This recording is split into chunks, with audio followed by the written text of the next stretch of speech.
এসিতে আউটলাইন দিয়ে জল পড়ছে, ড্রেন লাইনটা জ্যাম আছে, ক্লিন করতে হবে। এসিতে আউটলাইন দিয়ে জল পড়ছে, সেটা ক্লিন করতে হবে। পুরো ড্রেন লাইনটা পুরো করে ব্লকেজ, বাইরে দিয়ে ড্রেন লাইনটা আউট হয় না, বাইরে দিয়ে আউট হচ্ছে।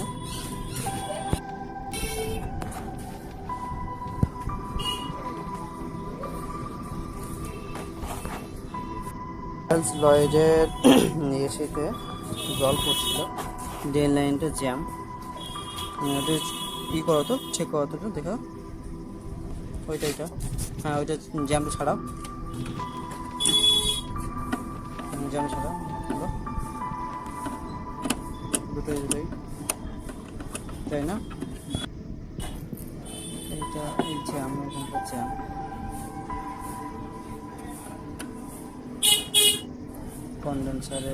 কন্ডেন্সার দিয়ে যায় জলটা,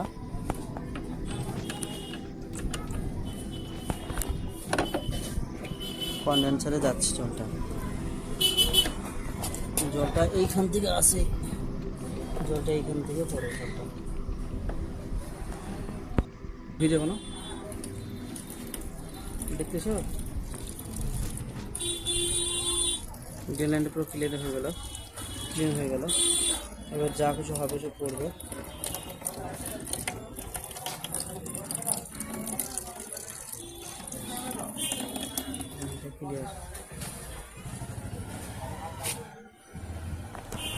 লাইনটা পুরো ক্লিয়ার, আর অসুবিধা হবে না। দেখো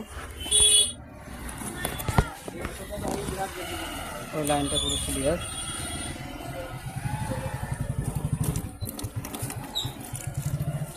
এটা ওইটার জন্য প্রবলেম হচ্ছিল, আর অসুবিধা হবে না। আর প্রবলেম হবে না তো?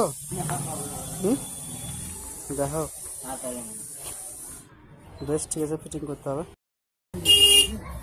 এখানে ড্রেন লাইন, এই ড্রেন লাইনটা জ্যাম হলে পরে সামনের দিকে এই দিক থেকে পুরোপুরি জল আসতে শুরু করে। এই জল আসতে শুরু করে, এই যে জল আসতে শুরু করে নিয়ে বাহার দিকে পড়ে, আর এই দিক দিয়ে পড়ে না। তাহলে এইখান দিয়ে পড়ে জলটা, এখান দিয়ে লাইনটা ক্লিয়ার থাকে, দেখা যাচ্ছে না। ভালো একবার এই যে জলটা পড়ছে, উপর থেকে জলটা পড়ে, লাইনটা ক্লিয়ার হয়ে গেল। ওকে, চলো ঠিক আছে তাহলে।